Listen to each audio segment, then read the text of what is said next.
am Maria Garcia de Fleury. The existence of angels is a truth of faith. Their presence in the Bible is the most incontestable testimony.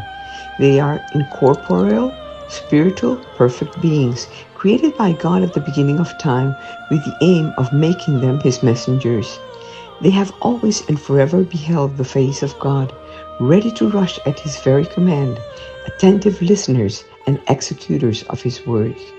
Since ancient times, the fact that the angelical ranks are organized in a kind of heavenly court in which different angels have different degrees and dignities has been considered.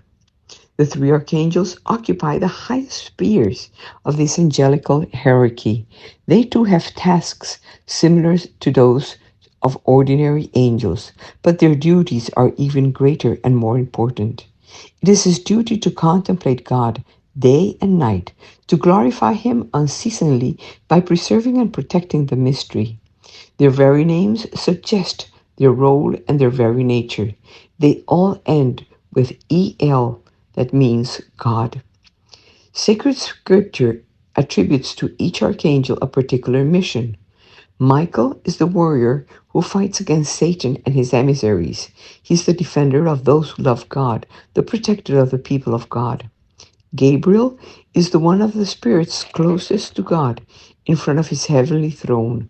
He revealed to Daniel the sacred secrets of God's plan, announced to Zechariah the birth of John the Baptist, and to Mary the birth of Jesus.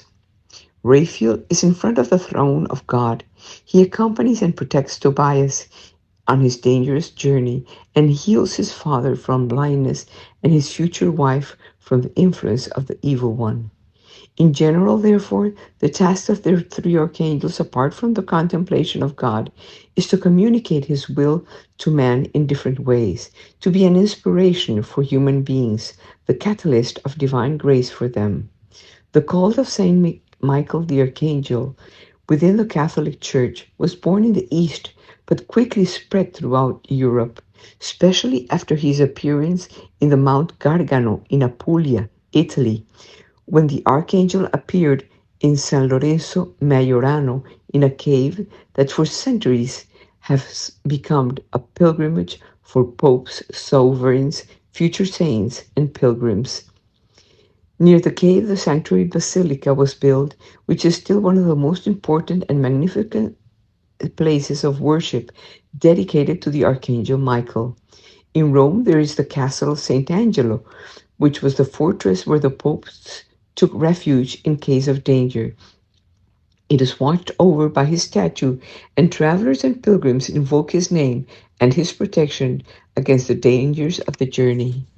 In 2013, Pope Francis consecrated the Vatican City state to Saint Joseph and Saint Michael the Archangel, once again acknowledging their role as defender of the faith and the Church, because the Pope knows that Saint Michael the Archangel, whose name means who as God, free people from evil, bring God closer, and with God we always win.